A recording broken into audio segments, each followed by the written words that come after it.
성경 봉독드립니다. 마가복음 12장 38절로부터 44절 말씀입니다. 신약 성경 77쪽에 있는 마가복음 12장 38절로부터 44절 말씀입니다. 봉독드립니다. 예수께서 가르치실 때에 이르시되 긴 옷을 입고 다니는 것과 시장에서 문안받는 것과 회당의 높은 자리와 잔치의 윗자리를 원하는 서기관들을 삼가라. 그들은 과부의 가산을 삼키며 외식으로 길게 기도하는 자니 그 받는 판결이 더욱 중하리라 하시니라. 예수께서 헌금함을 대하여 앉으사 우리가 어떻게 헌금함에 돈 넣는가를 보실세. 여러 부자는 많이 넣는데 한 가난한 과부는 와서 두 렙돈 곧 한 고드란트를 넣는지라. 예수께서 제자들을 불러다가 이르시되 내가 진실로 너희에게 이르노니 이 가난한 과부는 헌금함에 넣는 모든 사람보다 많이 넣었도다. 그들은 다 풍족한 중에서 넣었거니와 이 과부는 그 가난한 중에서 자기의 모든 소유 곧 생활비 전부를 넣었느니라 하시니라. 아멘. 네, 오늘 마가복음 12장 38절에서 44절 말씀, 예수께서 가르치실 때에 이렇게 시작을 하고 있습니다. 우리 주님께서 이 땅에서 공생애를 사실 때에 그 공생애의 삶을 잘 특징하는 말씀이 있습니다. 마태복음 5장 23절 말씀을 제가 한번 읽어드립니다. 마태복음 5장 23절 말씀입니다.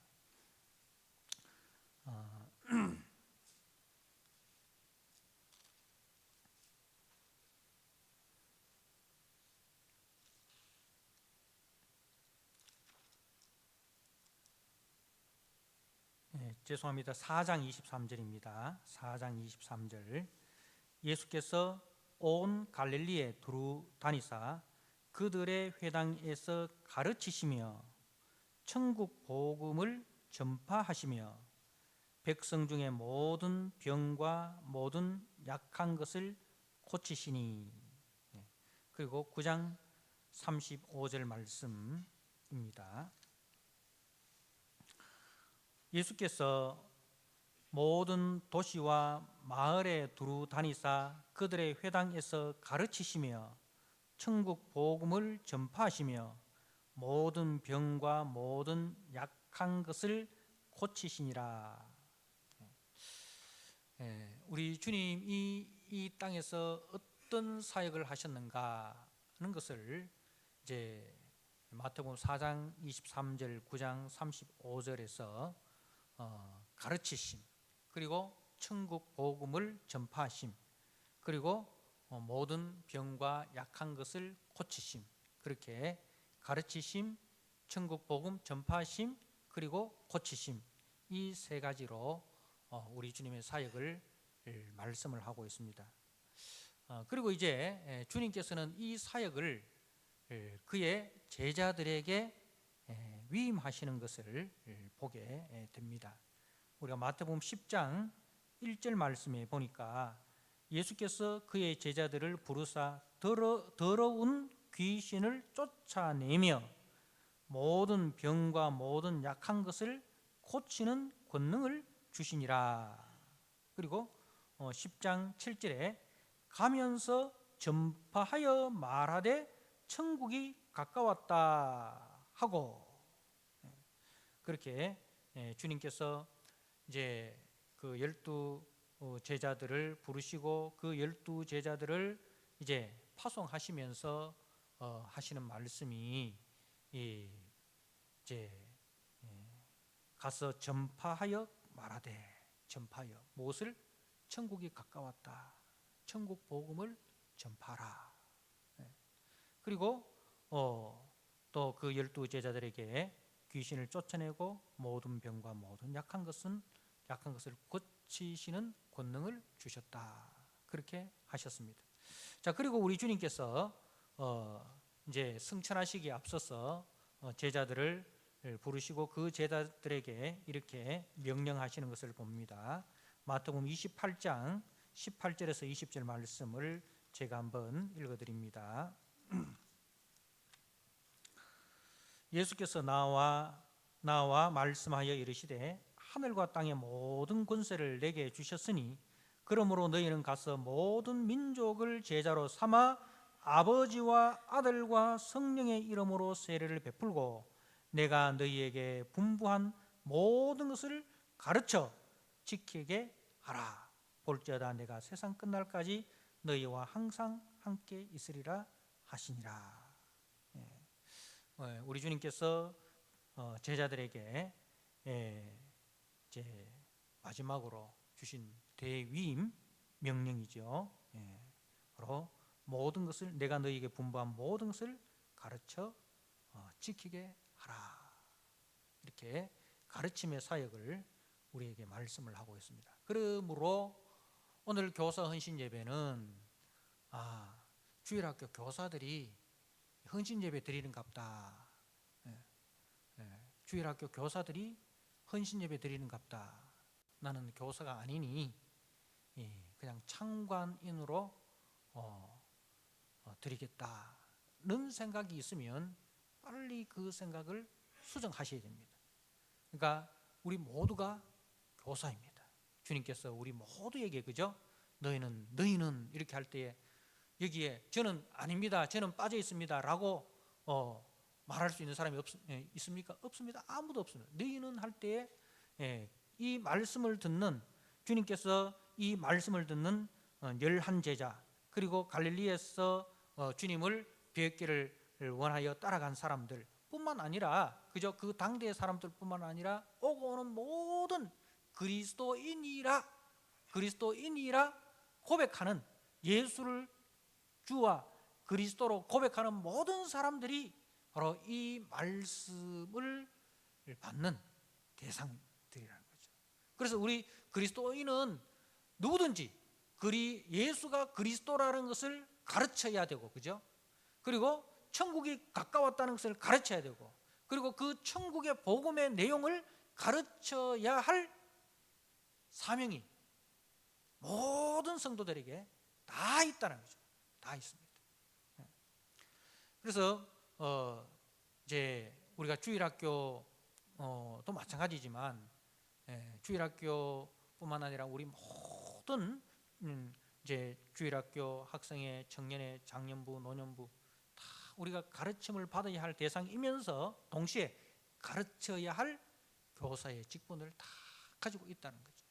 그래서 우리가 어린 생명을 우리 교회 어린 생명이 하나 나와도 내가 교사다, 내가 교사다라는 그 마음가짐으로 이제 저들에게 천국 복음의 내용을 우리가 보여주고, 그리고 그 천국 복음의 내용을 따라서 그 어린 생명을 사랑하고 섬기고 대접하고 그렇게 해야 된다는 거죠.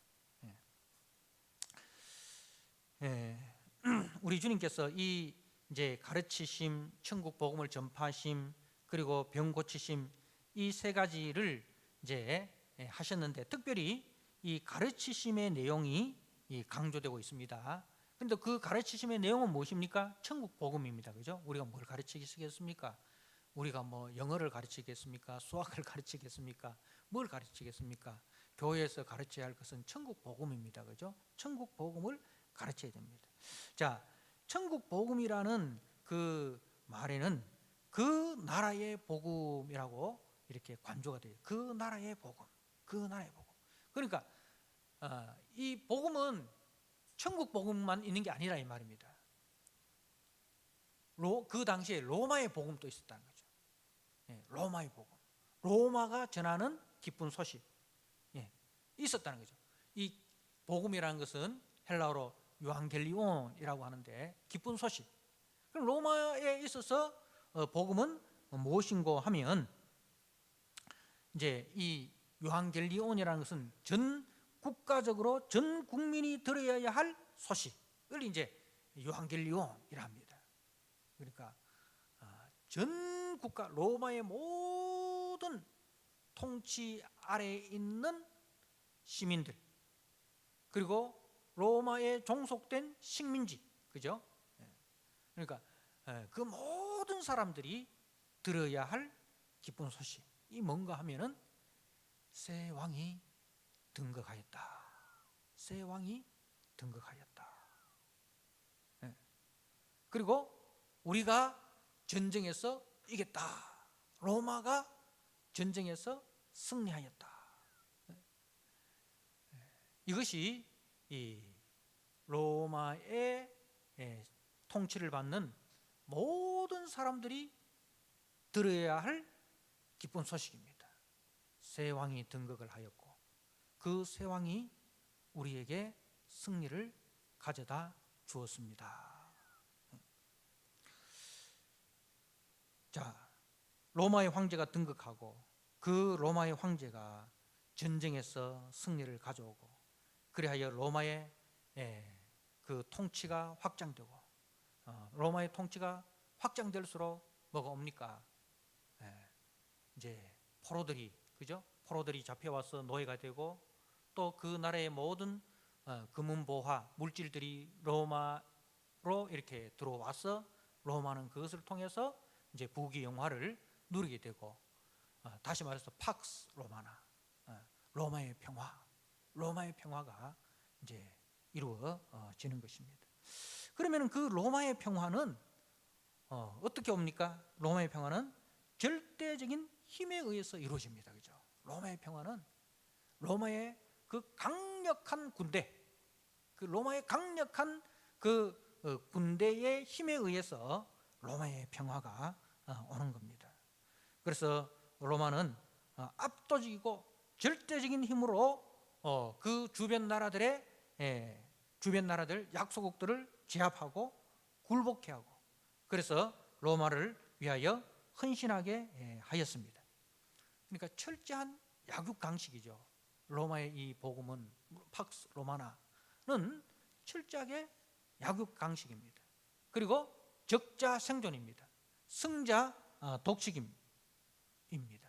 그러니까 힘의 우위를 통해서 철저하게 약소국들을 짓밟고 그 약소국들 위에 군림하여서 약소국들의 피를 빨아서 자기들의 배를 불리는 그러한 이제 그것이 로마의 복음입니다. 그게 로마의 복음이에요. 그런데 그러한 로마의 복음이 전파되는 그 시기에 예수님께서 오셔서 뭐라고 이야기합니까? 세례 요한이 와서 뭐라고 이야기합니까? 천국이 가까웠다. 천국이 가까웠다. 회개하라. 천국이 가까웠다. 그 로마의 복음에서 돌아서라는 거죠. 로마의 복음에서 돌아서서 이 천국의 복음을 들으라는 것입니다. 그 예수님의 가르침은 철저하게 이 반로마적인 거예요. 반로마적이고 철저하게 천국의 복음을 가르치십니다. 그럼 천국 복음은 무엇입니까? 천국 복음은 우리가 마태복음에 예수님께서 이제 오셔서 산 위에서 이제 모세가 시내산에서 이스라엘 백성들에게 율법을 수여했듯이 이제 예수님께서 산 위에서 이제 천국의 대헌장, 천국은 이런 나라다는 것을 선포를 하시죠. 그래서 그 산상수훈이 뭐냐면은 천국 복음입니다. 천국 복음.